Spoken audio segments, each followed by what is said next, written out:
Hi, Dr. Dolly. Thank you for all that you do. I recently ran into a friend who is in the investing and finance world.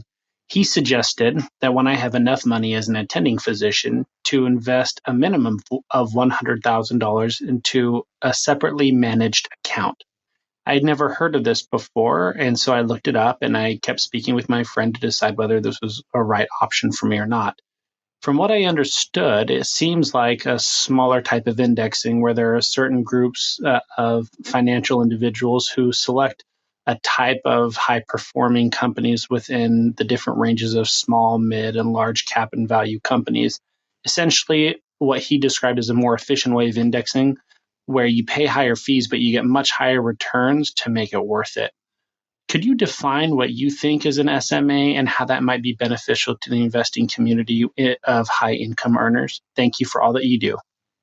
Okay, separately managed accounts. It sounds so awesome when they describe it like that, doesn't it? So your friend wants you to invest at least $100,000. Well, you know what? There's no minimum for that other than the minimum that the person managing the separately managed account sets.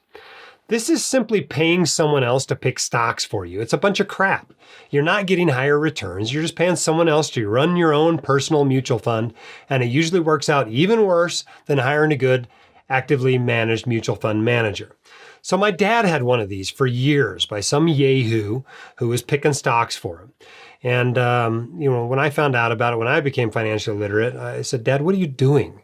And I compared what this advisor had been doing in the separately managed account to what he would have gotten if he just dumped it all in a reasonable mix of a total stock market fund and a total bond market fund. And obviously, the index fund dramatically outperformed this guy. Basically, over 6 or 7 years, my dad's money hadn't made any money at all because this guy was churning it and charging fees on it and trying to pick stocks. And what did he know, right? Here he is managing these little tiny separately managed accounts.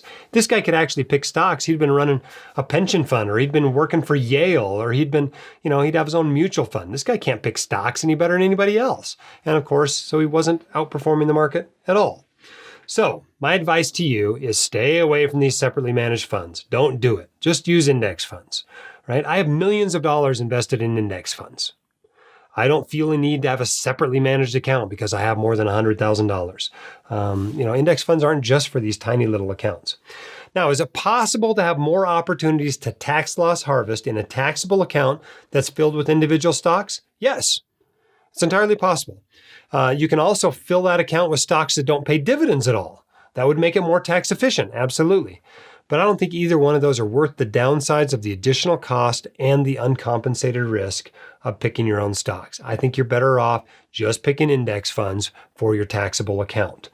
They're very, very tax efficient. You can still do tax loss harvesting, certainly in the big nasty bear markets where you can get most of the benefit from that. I just don't think it's worth hiring somebody else to do a separately managed account. All right, our quote of the day today comes from Henry David Thoreau, who said, "That man is richest whose pleasures are cheapest." And isn't that the truth? I had someone ask the other day if they needed $7 million to fire as a physician, because apparently that was the average of what people on the Bogleheads forum said that you needed to retire early as a physician. It's not really about what the average Boglehead needs. It's about what you need, which is about your spending. And the less you spend, the wealthier you are. If you want your questions answered by the White Coat Investor, record your question at whitecoatinvestor.com/YQA or click the link in the description.